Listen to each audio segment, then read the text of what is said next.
Welcome, welcome, welcome. Season 3, Wind Down with Kev. I am Kevin Spann, the insurance guru, and I am so excited today. This season, the hashtag has changed the narrative and party people in the place to be. Trust me, we are going to change the narrative on this one. Welcome, welcome, welcome to Wind Down with Kev. By day, I am your local Allstate insurance agent, and by night, I turn into a podcast host. And today, I am amped on 10. Make that 11. Now, I might be at a 15 today because I got some phenomenal guests with me. Lewis is leaning in, but I'm all about that gentleman life. I'm going to have to introduce the wonderful young lady on my right to me, Johanna Amaya. Johanna, introduce yourself to the people and tell them who you are. Awesome. Thank you, Kevin, so much for having us here. I'm Johanna Amaya, lender and also co-host for Feeding Power Podcast, and I'm so excited to be here with you today. Thank you for being here, and I stand corrected as Johanna. I've been listening to Spanish with Paul. I'm trying to pick my Spanish speaking game up, and I made the J silent, but my bad, it's Johanna. And to my left, leaning in hard on the left elbow, sharply dressed, my young brother, young gun, Luis Molina. Talk to the people. Yo, Kevin, that intro, I got to give it up to you, man. You have a lot of energy right now. Man. You're gonna set the bar for the podcast. So tell the people who you are, man. I'm feeding off your energy. It's like a second cup of coffee. Yeah, so definitely. Tell the people who you are, man. So for everyone who doesn't know who I am, unfortunately, you have to know who I am. My name is Luis Molina. I like that. I'm a local real estate agent with Signature Premier Properties. I am a co-host with Feeding Power Podcast as well. Joanna and I are business partners, and we do a lot Didn't you hear Kevin? It's Johanna. Johanna Amaya. You gotta check out Spanish with Paul, man. You gotta pick your game up. Definitely, man. So for everybody who doesn't know, you should know who I am by this episode. And Kevin, let's get this party started. It's done, man. But I'm hosting this time, man. This is on me. You're not the host. You're the host on Feeding the Power. I'm the host. I'm going to ask the questions. I'm going to do the drive-in here. Yeah, let's do I'm going to talk about both of y'all as individuals first, and then we're going to get to that phenomenal podcast. So to my right, Johanna. We say the J this time. Okay. We good with that? The J? Definitely. Johanna. Yes. Johanna, you're a mortgage loan officer, mortgage lender. For people out there that don't know what you do, tell them exactly what a mortgage loan officer does. Okay. Well, my title is to get stressed. That's it. No. So what we do is we get our clients approved. We go through the approval process, then we get them into contract with the help of good real estate agents to get them to the closing. So what we do is really take care of the finances when they're not buying cash.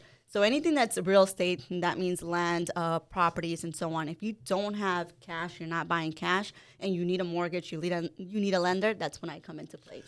So, John, a lot of my listening audience might not understand that. They might think, well, if I wanted to borrow money, wouldn't I go to a bank? Yes, and we are a bank. So Yes. you want to, so it depends. You go to a bank if you want to borrow money for a personal loan. You go to the car dealer if you want to borrow money for a car. You go to us if you want to buy a property, a house. You come to us. We take care of even commercial properties now. So yes, you come to us. We are a bank with Clifco Mortgage Bankers, and what we do is take care of your finances to make sure that even if you're not ready for that purchase, we get your finances going so you can get that purchase going. I love it. So if somebody was to come to you and maybe today my credit score is not right, you're the kind of person that would help me through that. That's right. So I never say no to my clients. That's what makes me different with other lenders. So if you're not ready, I'm not going to say, bye, Kevin, you're not ready. I'm going to give you exactly the reasons why, the factors why you're not ready, and how to get that going, how to fix it to get you ready. That's beautiful. Nobody likes to hear no. So the fact that you would work with me, even if I'm not perfect, I got this dream of being a homeowner, but I'm not ready. I'm glad that you'll still work with me. So Lewis, I love your bio, because your bio right at the top, it says you're turning dreams into reality. Talk 100%. About that.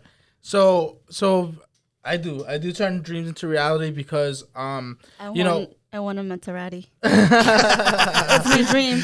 Make that appear. You gotta say that, right? Boom. You want a what? Boom. Yeah, I don't even want one. So the reason why I have that in my bio is because this is a dream, especially for first time home buyers, investors.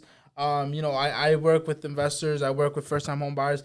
So for me, it's helping them achieve that. And there's a lot of real estate agents, a lot of loan officers. They don't look at it that way. They look at it as it's just another dollar, another day. For me, it's another dream that I'm helping somebody make it a reality, and that's what it's about. So when somebody comes to you and they want to buy that residential property or they want to get into flipping houses like you into, you don't just look at them as a client. You see it as a dream, and you feel a dream. 100%, correct. So that's what we do. The best part is nosotros hablamos español. Sí, no problema. Right? So the best part is we're able to teach our community, one, in Spanish, and also you don't have to be part of a community, but we want to make sure that when it comes to this, you understand, one, the process, like Joanna said, of getting approved for a mortgage or any type of loan, and that we're able to just feed off, our energy, our vibe, and give that to them so they can, give it to their future kids, family, generational wealth, and all this other good stuff. That spins off it. And I love what you said about the process. So help me understand something. Somebody has a dream. Mm-hmm. They're working hard. They want to be a homeowner. They're tired of renting. What are some things that people don't understand about buying a house that you help them with? So it all comes down to what Joanna was saying a little bit earlier about the credit, the income. So, and I'll explain, and probably, I don't know your target market, but I'll explain to you a little bit about my target market. So what happens is in our community, we have, unfortunately, a lot of our clients don't have, as much knowledge of the home buying process. So sometimes their credit is not the greatest, or they might not have as much income because they're either blue collar workers or farm workers who are barely making enough to even qualify for a loan. So most of these things are, they're downturning because, somebody can have a really nice dream, and then you have a lender. If you don't have a lender like Joanna on your side and then she kills the dreams, then now this person can have the biggest dreams and you killed it, and now you can't turn that into reality. They're going to be afraid to even approach the next person because 100%. Somebody said no. So it's coming back to Joanna for a minute. That's phenomenal that you say yes. And just by you saying that, I feel more confident that I can get it. Correct. It might take you, maybe you thought you were ready. It could take you a month, 2 months, few months, a year. It has happened. It has taken a year. But Kevin, for example, if I come to you, I don't know everything, the ins and outs for insurance. Yeah. You know that. So I might not be ready thinking, okay, I need this, I need that. You're say, Johanna, listen, for what you want to qualify for, the quote that I'm giving you, this is what you need to do. Same thing with mortgages. They don't know all the ins and outs. That's my job to know the ins and outs. So why would I deny you just because you're not ready right now? Absolutely, because there's no telling what somebody can do. That's phenomenal. I just think by the energy that both of you give off, I know how your clients have to feel, especially when they don't just get one of you, they get two of you. Wait, they don't get two, they get more than that. Because talk about it.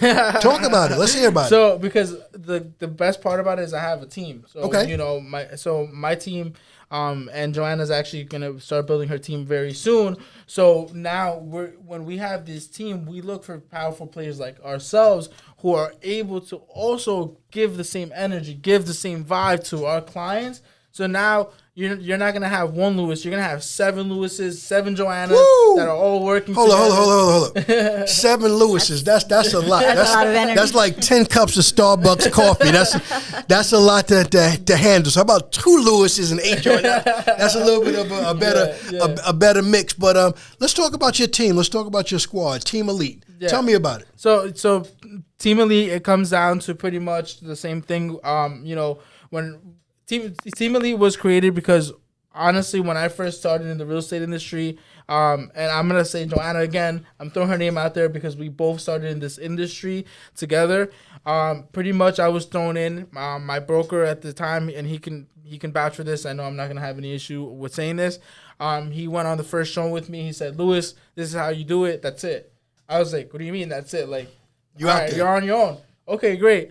So for me, it was okay. I figured out the play. I figured out what I needed to do, to get to the next level. And now, I had agents who were hitting me up saying, Louis, like, can you help me? I want to know, how do I do this? How do I do that?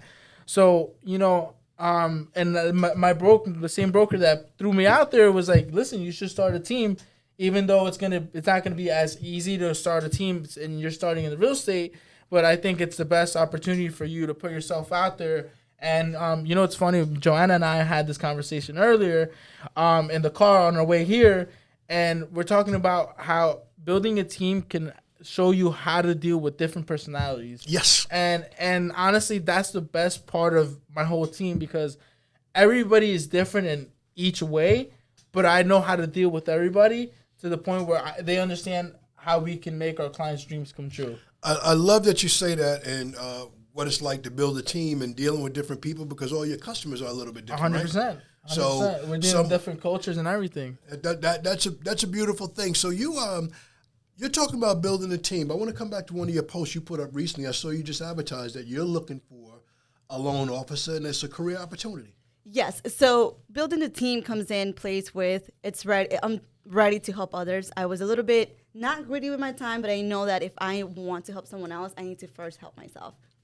But I have an assistant, an amazing assistant that a lot of people know. If they work with me, they know I have that my job assistant. is going? No, she's... You got an assistant already. You're getting another one. Correct. So what's going to happen is that the assistant that I have, who's Lisa Campos, she is a licensed real estate agent. So she's now ready to spread her wings. She's a part of the team elite as well. Yep. Excellent. So and she has so much potential that now she already did her part on understanding the whole concept. So what we want to do is we want to get her out there, get in the field, and then bring someone else that we can help, that we can provide the same guidance to. Mm-hmm. So right now we already hired the new assistant. We're going to start getting her trained. Lisa's going to be part of the training, and then she's going to go solo, go out there and do her best, as she always does. And then we have a new member coming into the team, a loan officer. And like you mentioned, this is not a job. This is a whole new career that they're coming into, a new lifestyle. So it helps, because right now I'm here with you, but I have someone that I know I can trust my business and our business too. Correct. That means everything. So the energy is great, and I'm ready to stop doing what I'm doing and join both of your teams right now. But there's one question I have for both of you. You can answer in any order you want. You need a license to sell real estate. You need a license to do mortgages. Talk to me about the licenses. Should I be scared? Is it hard, or can somebody really do it? So I'm going to have Luis lead that question, because he has more licenses than I do on the sense of different industries. I have many licenses, but on mortgage. So I'm licensed in Florida, New Jersey, Connecticut, PA, New York, and so on. But it's just in mortgages. Yeah. He actually has 3 types of licenses, and he will explain to you. I'm going to come back to your mortgage license. I'll get to the real estate. How hard is the mortgage license for someone that wants to do it, but they might be scared?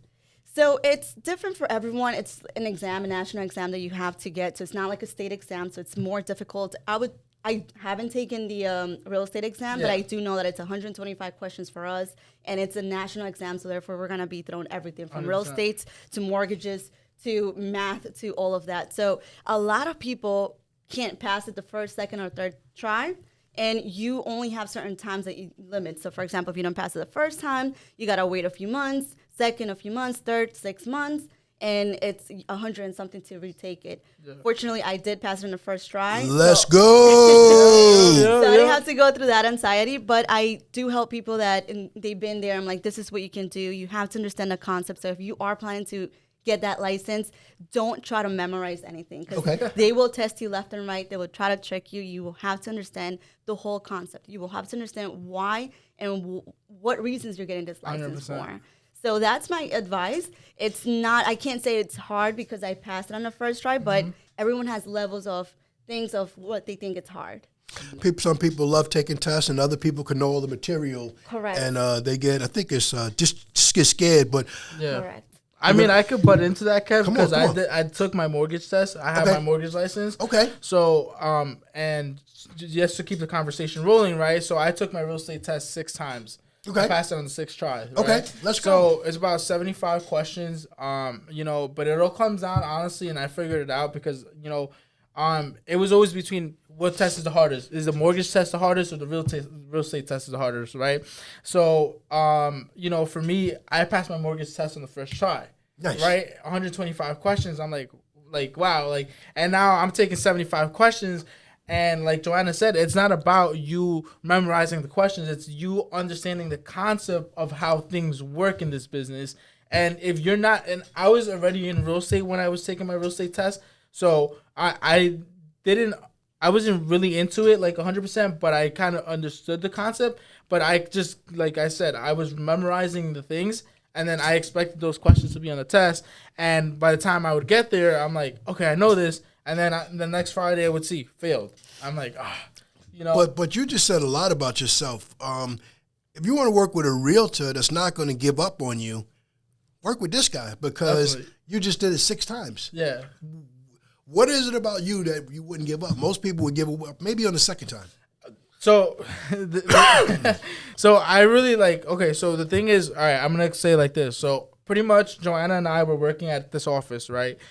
So this 1 week, it was a very rough week. I was doing an investment property with my office manager at that time, and he decided if I was gonna get paid every Friday.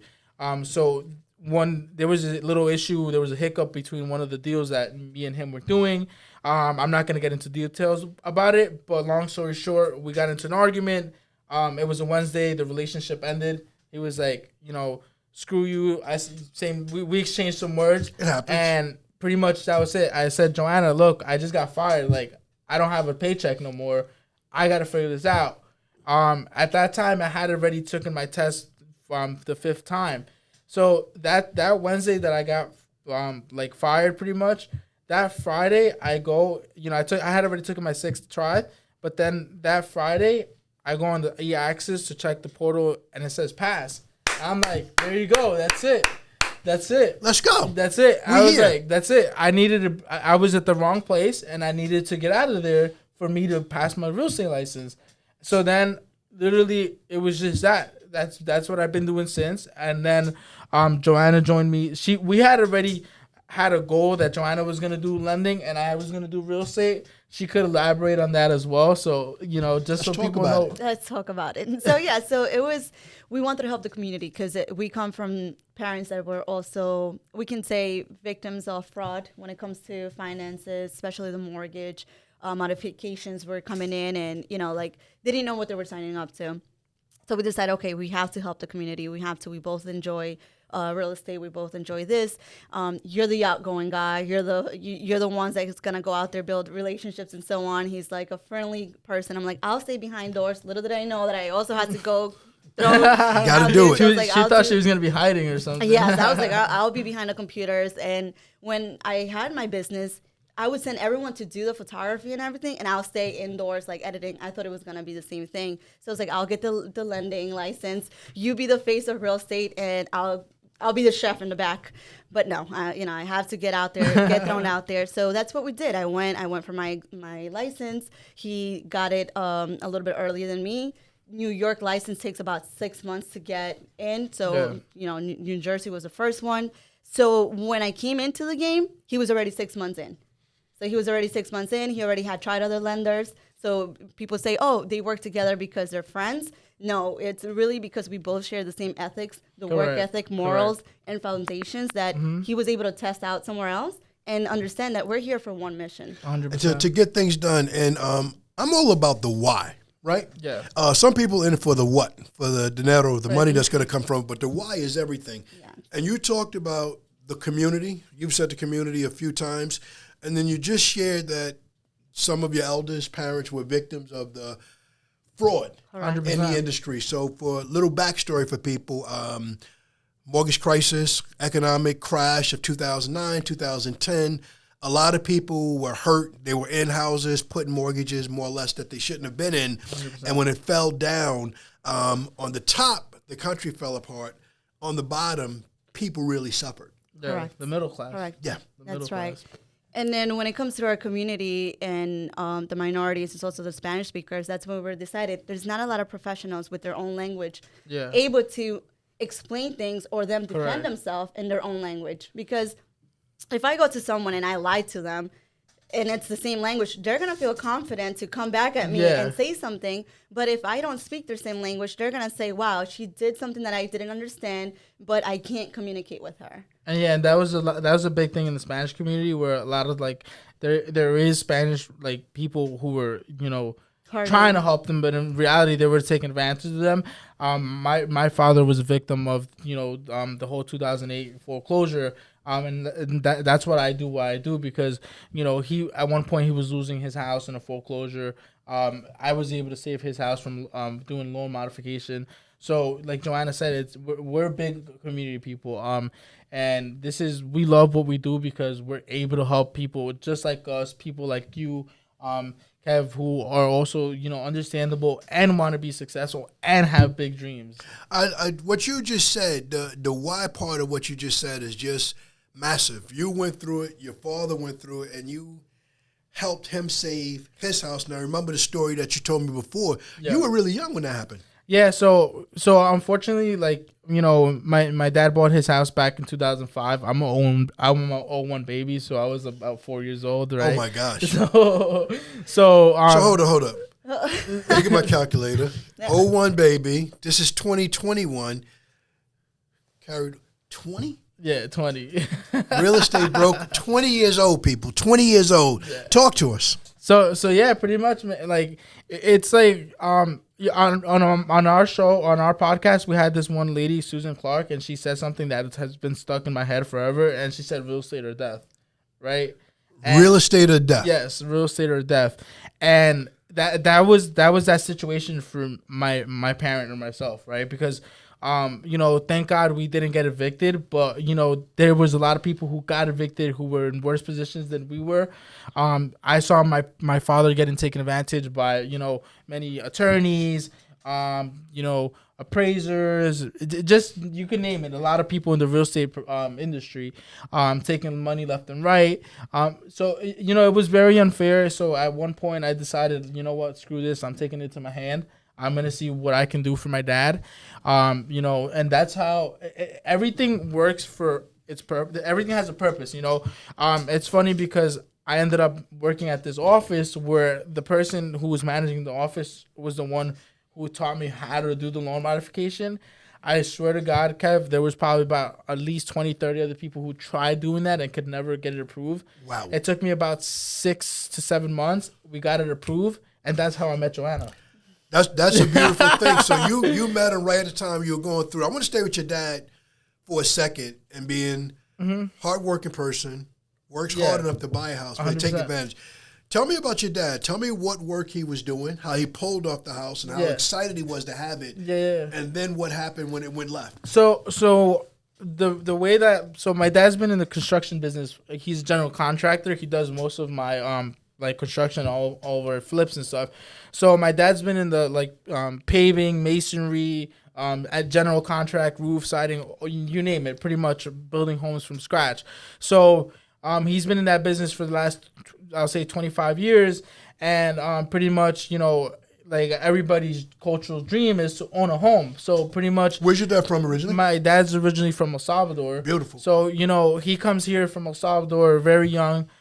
He never thought he would own a home. You know, it's just a dream that I guess when people come to this country, they start thinking different. Their mentality changes, you know. So for me, for him, it was, you know, okay, now he has a family. How does he have a safe place for them to live? So he bought our first house in 2005. You know, he working his construction job. My mom was working a factory job. They both bought the house together.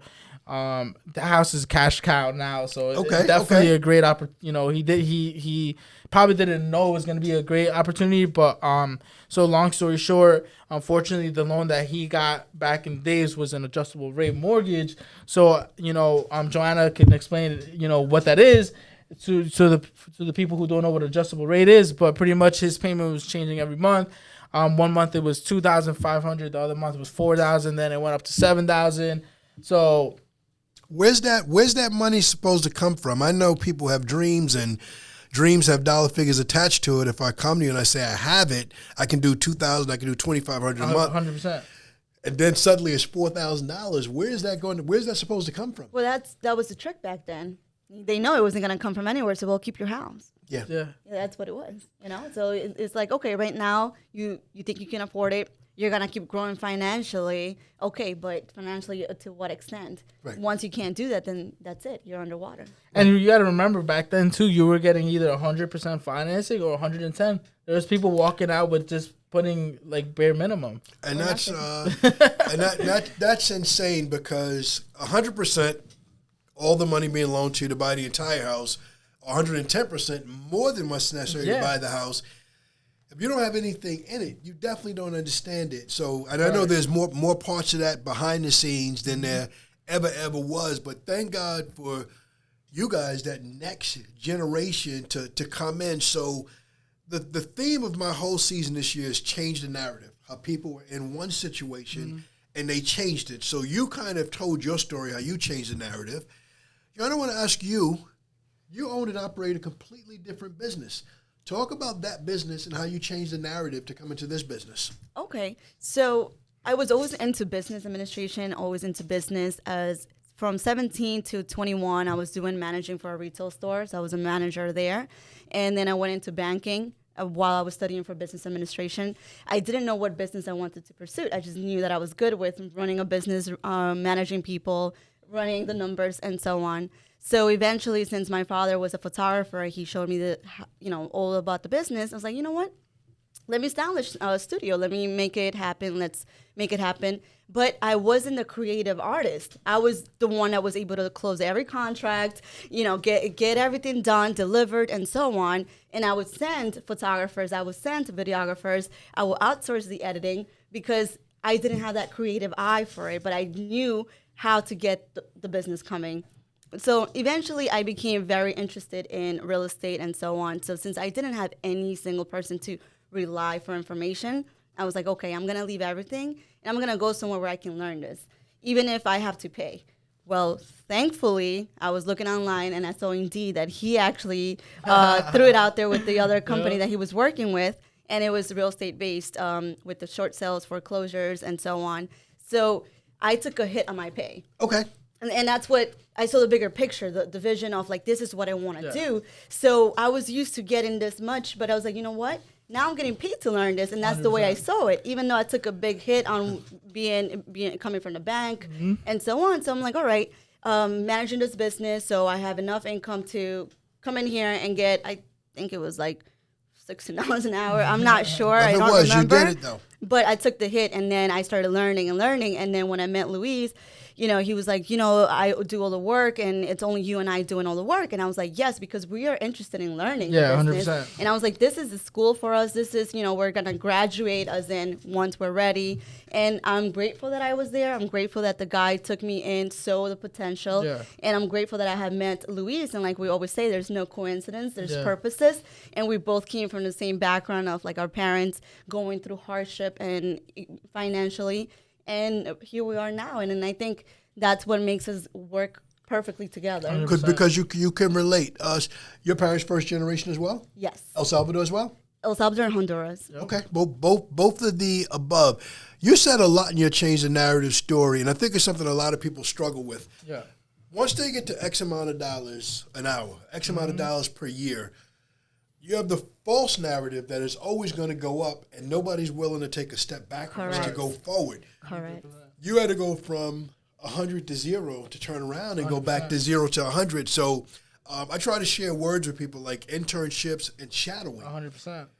Maybe I'm not ready to be a real estate agent. Maybe I'm not ready to be a loan officer, but can I shadow you? Can I really watch and get your coffee while you work so I can learn? Correct. And then see if I can have the confidence 100%. To come into business. Yeah, and I mean, we're open to that. I mean, honestly, Kev, so, the reason why I said we're open to that is because, we came into this business like probably knowing a good 20%, right? Mm-hmm. And if you know 20% of this business, you're not going to succeed. Right. Like, so pretty much, like, and I'll say it this way, like, there's a lot of agents or brokers out there who had it kind of easy because they got it handed down.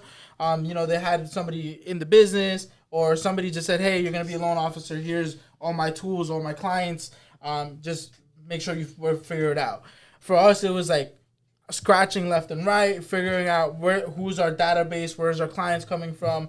Okay, now how do we help them fix their credit? How do we show them what, So all these little things start adding up to the point where we're like, wait, what happens when, everybody's going to die. So what happens when I die? Who's going to be my protege? Who's going to be my person behind me? So, and that's why I said we're open to teaching everybody, because this comes down to a generational thing where at the end of the day, I had to work hard for it, but then now I'm passing it down to my kids. I don't have kids yet, but maybe in the future, So now they're gonna have it a little easier than I did, So now you're building a legacy. I love it. I love the energy.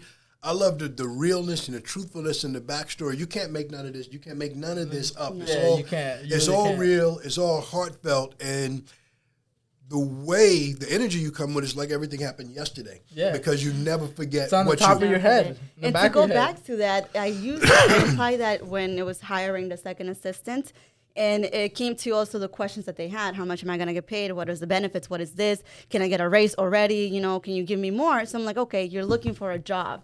You're not looking for a career change, because you're telling me you want to learn the business, but then you're asking me, can I give you more? Yeah. Can you get paid more? So you are not here to learn the business. You're here that you just think that this is what you want to do. I'll give you the opportunity, but at the end of the day, this is for someone that actually is going to put in the work, that's going to, like Louis said, that he sees that there's more than just that paycheck out there. Yeah. So, but a lot of people won't take that hit. Well, a lot of people don't have the understanding of what it is to own in a business. And when you have a business, the bank doesn't have a fund set aside that all the money that Johanna wants, all the money that Louis wants, just take it from there and then take Kevin that way, and it'll be good. Kevin, I'll share something with you that I think not even Louis knows. There was points where I had to eat like just one taco from Taco Bell because that's all my budget was able to afford. Yes. And it's like, wow, it's like $1 Taco Bell, $1 taco from Taco Bell, and it had to last the whole day. Yes. In my belly, in my system. Yes. And it's like when you see that no one has that passion to go through this 100%. and like start from the bottom. Yeah. There's only one thing. You're not going to make it for the long term. You're not going to stay for the long term. It's a reality check. It's a reality check because you pretty much stop. It makes you stop and think. And now that you said that, I'll share something with you too. So, and this is, and we have no wine, and we're already sharing the secrets. Yeah. So one time I was at Chipotle with my friends, and one of the agents now on my team, Victor. So I remember one day we were at Chipotle, we were online, we grabbed the food, I swiped my card, everything was fine. I was already eating my food. Manager comes to me and is like, "Excuse me, sir, your card declined." I'm like, "Oh shit!" Like, I don't have another card. Like that's it. Like yeah. So I'm like, "Yo, and Victor is fine with me saying this." I said, "Yo, Victor, do you have any like money on you?" Like he's like, "No, I don't have anything." And then I'm like, "All right," my friend Justin, he's next to me. He's like, "Do you have?" I'm like, "Yo, do you have anything?" He's like, "No," and I'm just like, "Fuck." Like, yo, how do I go back to the manager and tell him I don't. Right. I just came to grab food. Now I don't have money for it. Right. So long story short, the manager was like, "Listen, don't worry, it's on me. I'll take care of it." That's phenomenal. But that situation changed my whole perspective on everything. And I said, I'm never ever gonna be in this position ever in my life again. And thank God I haven't been in that position. But that's the reality check that I think everybody here needs, and I'm pretty sure, Kev, you've been there before. I can. If this was, if I was on the other side of the mic, I would share. But people that's watching, people that's listening, wherever you listen at, there's a certain kind of person in the world that's very special, and that's a person with a PhD. And I don't mean a PhD degree. I mean a person that's poor, hungry, disciplined, dedicated and determined to achieve whatever they're going to achieve. And you guys both shared that. And the beauty is, because that's in your belly, that one taco, that Chipotle that wouldn't clear, it's obvious when you talk to people that you're real. You're not referencing something that you read about or Mr. or Miss Client, I really don't know why you don't have a great credit score, because you should pay your bills. Or I really don't know why your income is low. You're coming from a real place because you are them and they are you. It's definitely an approach that I take and value and people appreciate in my business. I always share with people exactly where I'm from. I'm very proud of being from the 11798, from being from Wyandanch. I want to ask you about that because I see you doing your thing, listing and flipping properties in Wyandanch. But where did both of you grow up at? Where did you grow up and where did you grow up? So I grew up in the Brentwood, bro. Brentwood, okay. That's it. And then, so believe it or not, she's gonna tell you where she's from, but I'm gonna say this before she says it. All our three towns are 99.99% the same. Yes. So I would say, like, and it's funny, the listing that you just saw in Wyandanch, that's the superintendent for the whole school district. My good friend. So my good friend, Dr. Talbert. Yeah, Dr. Talbert. So Gina Talbert. Yes. Right. So that's her home, that I just listed. So the best part about it is, the first thing she said to me was, Louis, when you're selling this house, please let people know that this is an upcoming, school district. And I said, Gina, I'm gonna cut you right off. And I said this to her. I said, you don't have to explain to me none of that. I said, I come from Brentwood and I understand. So I said, we're gonna sell this house just like I would sell one of my listings in Brentwood. And she said, where do I sign? That's beautiful. That's beautiful that you could relate.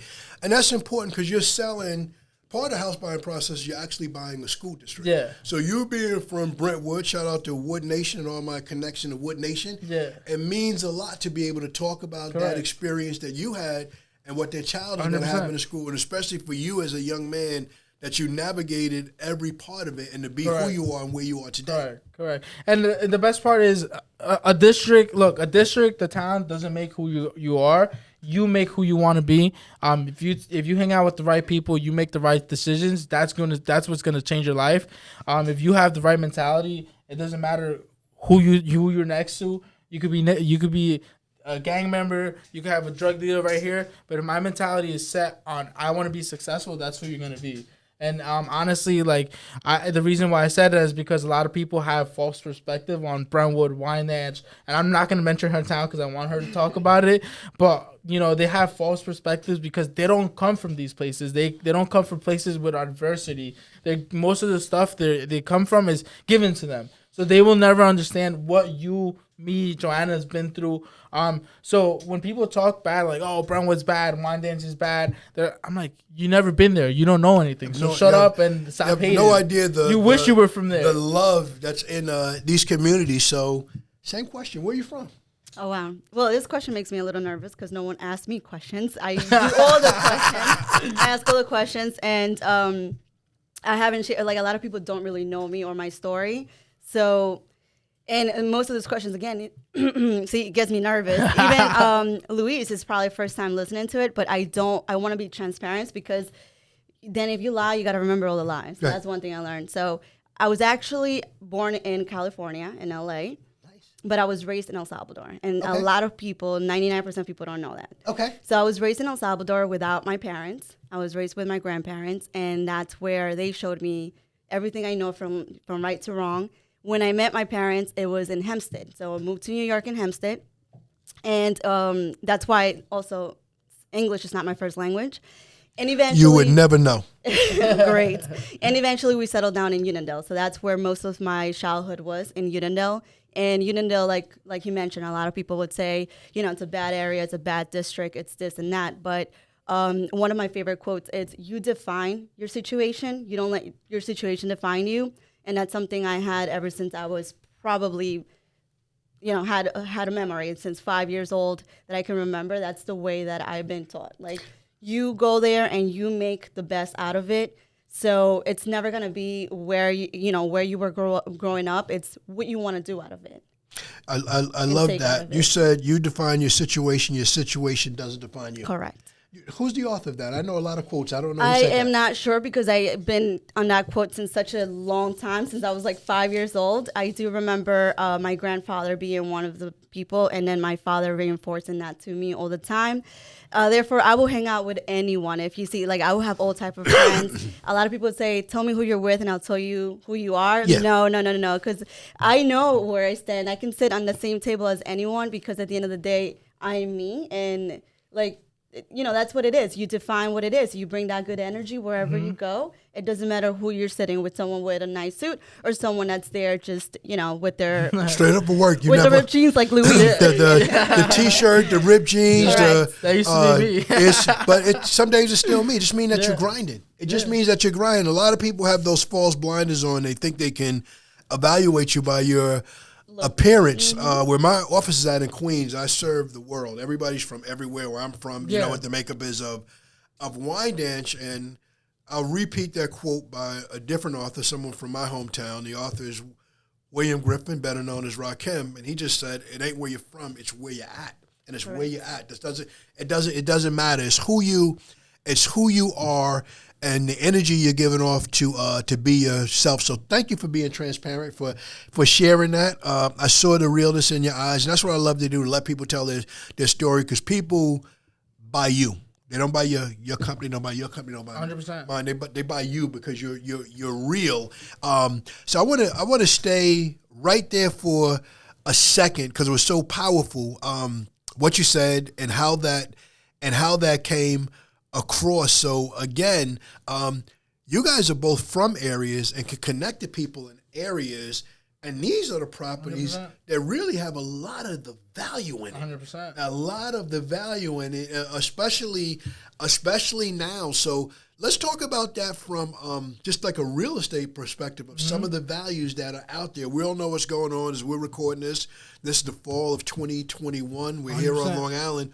Talk to me about what's happening in values in some of these communities. So that's a good question. So the best part about it is, right, I'm able to go to Uniondale now, right? I have buyers who are working in Uniondale, buyers who are looking to buy in Brentwood, buyers who are looking to buy and sell in Wine Dance. So let's focus on these 3 points, right? So Brentwood, Wine Dance, and Uniondale. These are big minority communities, right? Yes. So poverty exists, right? Yes. You see it left and right. You see it, around the corner. It doesn't hide, right? The town doesn't just come and clean it up and it's gone tomorrow. So I would say the best part about it is that, the people still want to live there. People want to buy in those communities.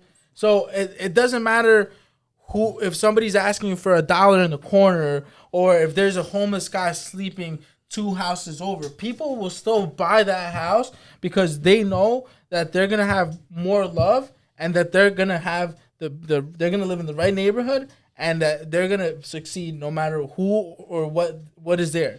This doesn't define the situation, and that brings more value to homes than the actual price does. Let me echo that point. I've been asked on camera by Newsday and other people about what is Wine Dance, and I say Wine Dance is love. And that small community, my family has lived in that community. I don't personally live there right now. My family's lived in the community since 1956, 100%. For over 65 years. And we have generations of people that love each other, that look out for each other, look out for each other's kids. So there's a love and respect in smaller, close-knit communities. That's a bond that others don't understand. Correct. So that's a beautiful thing to have, and to have that experience of being in a smaller environment where you actually do get to know your classmates, you do get to know your teachers, your coaches, and you can choose. So in a big situation, I might only want to network and spend time with you 2 people.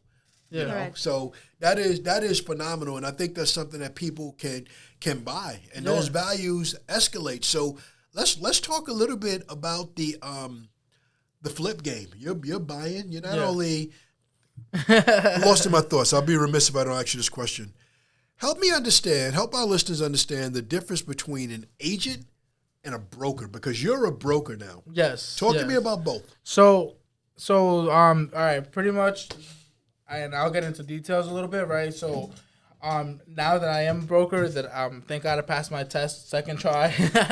So let's go. Yes, sir. So pretty much I have a couple of things coming up. I'm not even going to say it because everybody's going to say, I was going to throw it out there, but we'll hold on to that.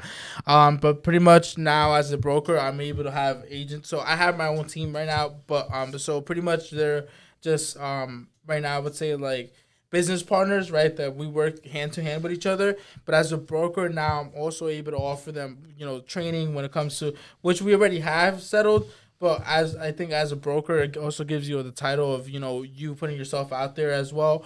I'm going to say like this, not to be cocky. I am going to be the youngest broker on Long Island as well. One time, youngest broker on Long Island. Go ahead. So pretty much, I think that's going to open a lot of doors for me, especially for my Spanish community. And, also being that my team is very, it's multicultural. We have people from different cultures. So that is going to open a lot of doors for all of us. The difference between an actual broker and a real estate agent is, honestly, there's really not much of a difference. You just decide if you're going to work as an independent broker or an associate broker. So you guys will be seeing shortly what I'm doing. But pretty much, it's an advantage. It could also be a disadvantage if, in the business aspect.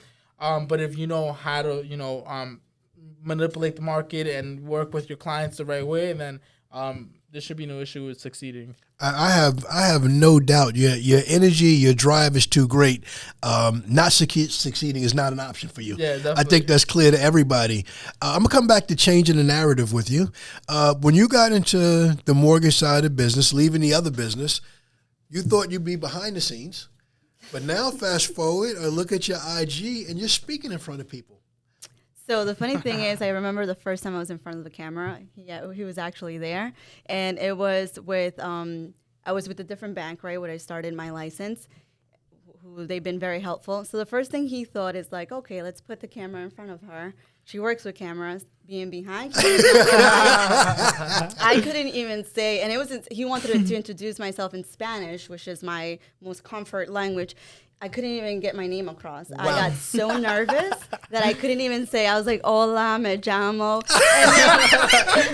That was like she's learning Spanish. Oh my god! And I was just like panicking. And are you serious? So it was many like 45 tries. And then who was with me? The branch manager. He didn't speak Spanish; it's Italian, and he was perfectly. Hola, me llamo John Lopresti, and I'm here like unable to speak. And then I realized, okay, that's a flaw, and I'm the person I love challenges. So I was like, all right, so now I gotta get myself in front of it.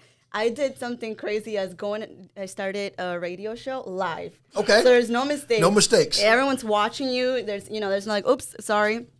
And it was like, that helped me so much. And going into network, I eventually invited him. We had the most views because he couldn't get himself out. He's like, hi. That whole episode was stutter and real estate. Oh my God. I stuttered more than I talked about real estate on that episode. So it's just a matter of like, it's great when you're scared and all, because that's going to help you. That's going to motivate you to like, okay, let's take this obstacle to a different level. And I love being comfortable being uncomfortable. That's what it is. So somebody said, if you're not scared every day, your dreams aren't big enough. Correct. Yeah. Correct. Once I feel like I'm comfortable with something, then I want to take it to a different level. Right. Like, if anything, I was like, hey, can we call Univision? And like, can we call? Let's see what we can do, because you got to get comfortable being uncomfortable. It's the only way you're going to keep growing. And I feel like that's why Joanna and I connected more from the beginning, because, you know that saying where they say it's, if you're the smartest person in the room, you're in the wrong room. Right. Get out of the room. And honestly, in that business that we were in, we were to a point where we were getting bricks put on our head, like, okay, you know too much, like, stop. So then we knew right there and then, it's like, now we just need to take action and run with it. And go. And that's it. Don't even look back. So my next challenge is network events. I don't show up. I don't go because I don't know. Like, I'm like, hi. So that's next. A lot of people are going to be seeing me there now more because I got to get comfortable with it. I don't like going because, like I mentioned, I was like, I'm going to be behind doors. And now it's like the business requires this kind of networking and all this to grow your business. And 100%. You have to go out there and do it. It's necessary. So you actually bridged my next question. Networking. Are you guys a part of any networking groups? No, we're not part of a networking group, but I'm going to throw this out there now that you asked us how we're networking. So Joanna and I, we built a nonprofit organization called Phoenix Prime Inc., right? So what Phoenix Prime Inc. is pretty much, we built this because we, like we said, we come from communities like Wyandanch, Uniondale, Brownwood, where we want to give back to people. what about now we create something, Kev, where we give back to people in our parents' country who gave to them when they didn't have anything. Yes. So Phoenix Prime surrounds ourselves, Joanna and I, and we're trying to create this system where we can show kids, not just kids, upcoming entrepreneurs, how to build a business, how to become what is an insurance agent, right? But not here in the U.S. because I feel like here in the U.S. we have all the tools possible. Like, if you don't put yourself out there, it's because you're lazy as hell and you're not gonna you have no goals, right? In El Salvador, Central America, you could also name in other countries, they don't have the opportunity like you and I have here. Right. So we created this Phoenix Prime because we want to create the opportunities for them. Now, imagine if we were able to find somebody in Central America who's going to be the next insurance guru, next real estate investor, the next Joanna Amaya. I love it. Now we're building entrepreneurs in different parts of the world. Absolutely. You're giving them skill sets that they can apply that are worldwide. The world's getting smaller. 100%. The internet makes the world smaller. It's very easy for us to interact with each other. Lewis, if I'm not correct, you just took a trip. Yes. Talk about it. So that's all part of it, and I'm actually going back in the next 3 weeks. And so Joanna, I'm gonna let her elaborate on the event that we're hosting as well. So it's kind of sort of something like Kevin and James are doing. But the thing is, so since we are the nonprofit, so we're creating a soccer tournament. Joanna will give you guys the details on that. So pretty much this tournament is just gonna help us create. And the reason why, we started doing this is because when I went on my trip recently, there was this one lady that this church that my mom goes to, they wanted to donate some money, and they had me go deliver the funds. So I had to walk about 2 hours and 30 minutes to the lady's house. Okay, hold on. You had to walk 2 hours and 30 minutes to somebody's house. Yeah. With nobody in New York, nobody in the U.S. listening that really can hear that. Correct. And so, but the thing is, so we're walking up a mountain, right? And so think about it like a hike trail, right? Okay. So the car only goes up to a certain point. So we drove about an hour up. And then after driving an hour up, we had to walk about another 2 hours and 30 minutes. Lewis, let me take a time out. I struggle with heights. Yeah. My son I went to California to visit my son, and he took me into Runyon Trails. And we're looking across at the Hollywood sign. So even with you saying this and me not being there, you're saying you drove an hour up. Yeah. My stomach knows how steep that is. Yeah, it hurts. Yeah. It hurts. So you drive an hour up. Yeah. What's down there? What you looking at? You can't see shit. All right, finish the story. I'll get myself together. Finish. So pretty much we go up there. So we drove about an hour. Then so pretty much the road ends, and then they're like, okay, so now you gotta walk. So the best part about it though, the story is I didn't know where I was going. I just knew the lady's name, and so I kept asking every neighbor, hey, do you know this person? And they would be like, oh, yeah, it's a blue house, but you got to keep going about another hour. Okay, so now I would walk 30 minutes, and then I would ask, oh, do you know this person? Yeah, you're kind of close. You need about another 20, 30 minutes. And I just it's my first time walking there, and I'm just walking and walking. By yourself? You with people? I'm with I was with my aunt, my uncle, and one of my cousins, and we just keep walking. But the trail, I'm not even lying to you, it's a one-person trail. There's rocks all over the place.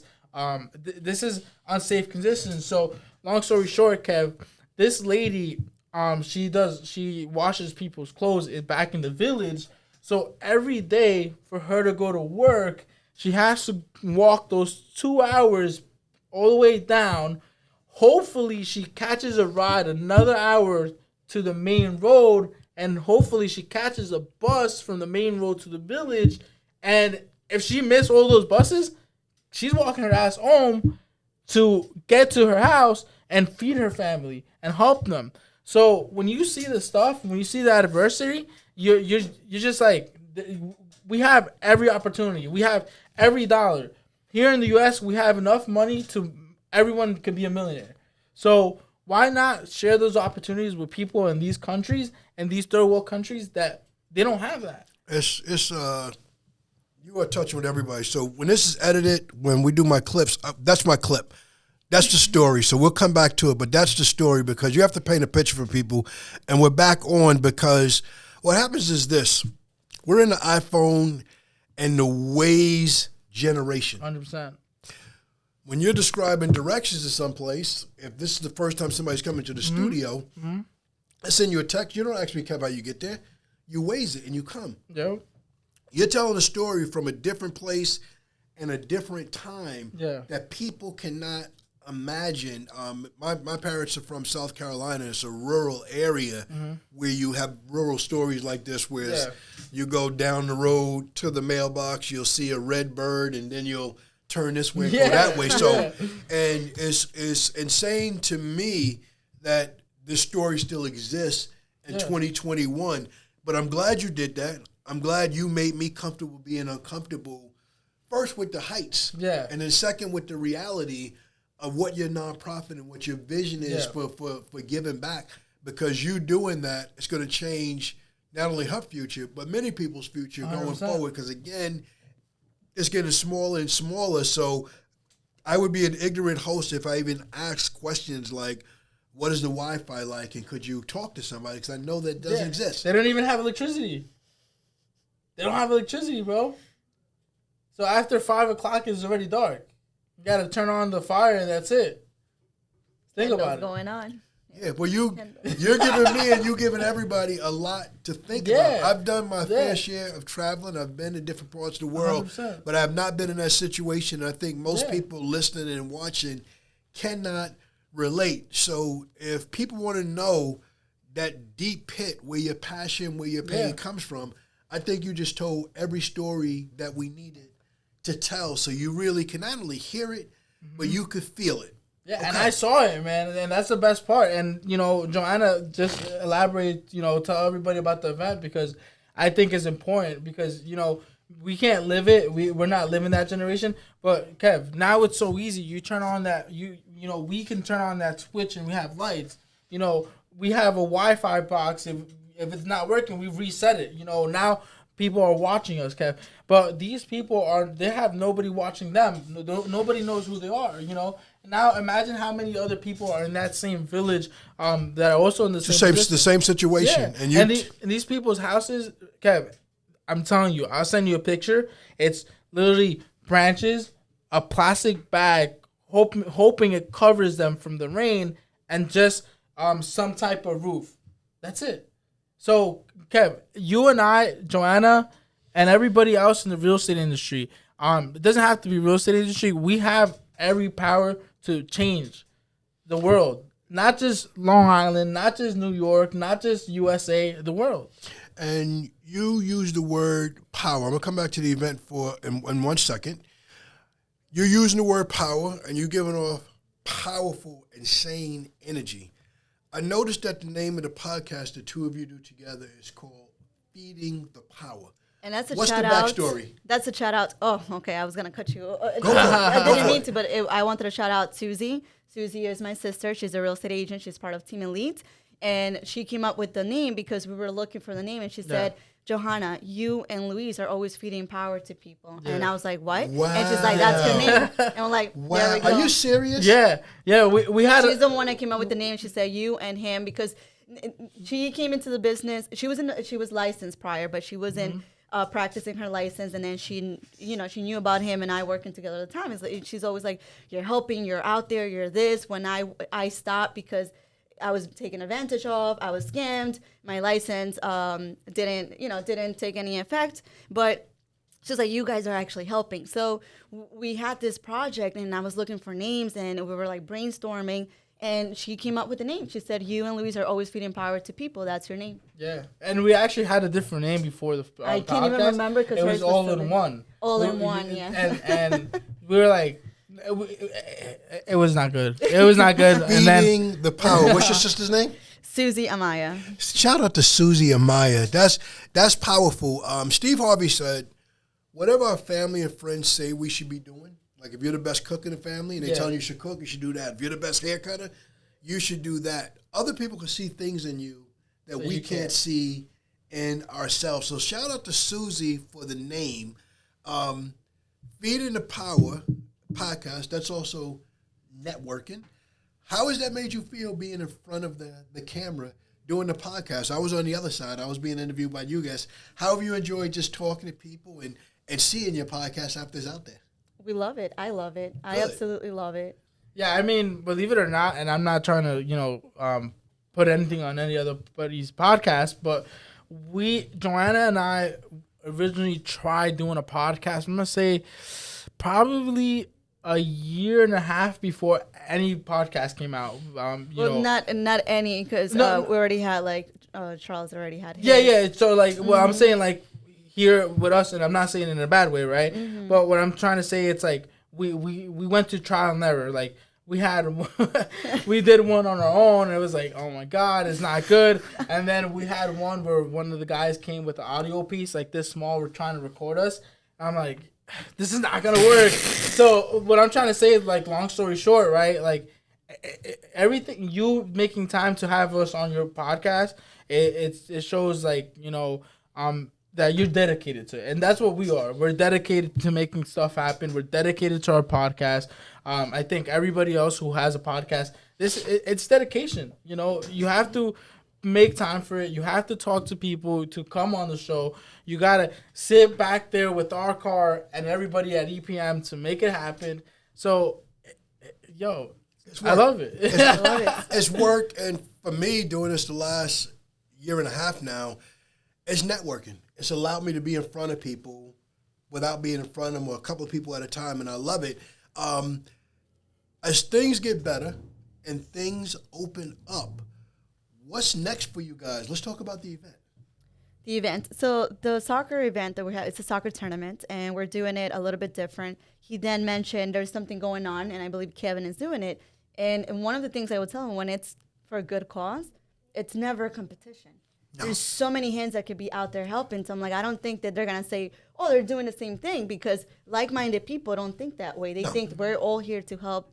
So what we're going to do is we're going to modify all the rules for people to have fun. And the reason why it's soccer is because that's one of the things that kept me away from the streets.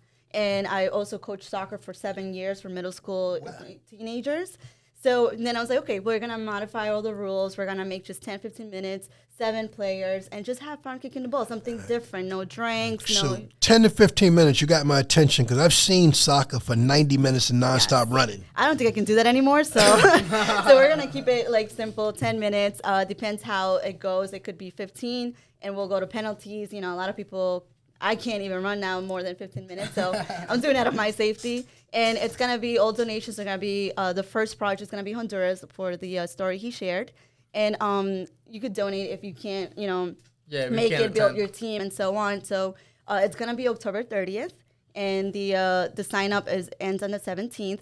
So the main goal here is not really if you're a soccer player. We made a little video. Yeah. Luis himself doesn't know how to kick the ball. I actually do, but just for the video. Just for the video. Okay. No, so that's the thing. Just come in, have fun, kick the ball around for a good cause. Yeah, beautiful. And where's it going to happen at? It's going to happen in Unionville. We're, depending on how many teams sign up, we already have 3 teams signed up. So depending how many come in, we'll announce the actual location for it. Outstanding. This is exciting. This is Johanna and Lewis, Feeding the Power podcast. Do we need insurance for that? They may ask. Most facilities will ask for event insurance. We'll take care of that, but it's not about me. I talk about everything but me on the podcast, and we're coming to a wrap up. What didn't I ask? What didn't I ask about you that you'd like to talk about? And what didn't I ask about you that you would like to talk about? Well, you asked more than I expected. Definitely got me out of my comfort zone, and I really want to thank you for having us here. Good. Thank you. I appreciate you coming. Yeah, Kev, I think you touch every point of both Joanna and I's business, and I think, like she said, thank you for, keeping us in mind, bringing us on your podcast. I think you touch every point. This is, we'll wrap up like this. When I do a podcast for people, I try to ask 6 questions, the 5 W's and an H, to help my audience get to know my guests. Who are you? Where you from? When did you get started in the business? Why do you do it? What's next? And how did you get going? So if you touch upon that, everything else takes care of itself. So I've tried to do it. I knew a little about both of you being guests. Yeah. My research department, which is me, I just scroll up and down Instagram to see what you post about. But the backstories, the transparency, what you guys shared with us today, absolutely phenomenal for those people out there in every community. But you see the passion they have for the Spanish, the Latina community. You want to get involved in business. You're not sure what to do. Maybe you're working a full-time job and you want to get to know them personally and do a few hours internship. Shadowing, those are ways to get into new fields before you're ready to jump into the water. I definitely would highly recommend both of them. Giving them a call, give them a shout. You're looking to be a buyer, you're looking to be a seller, you're looking to be a refinancer. These are two people that I highly, highly recommend. And that's it for me for this episode of Wind Down with Kev. Thank you both for being here. Thank you, Thank Kevin. you for having us.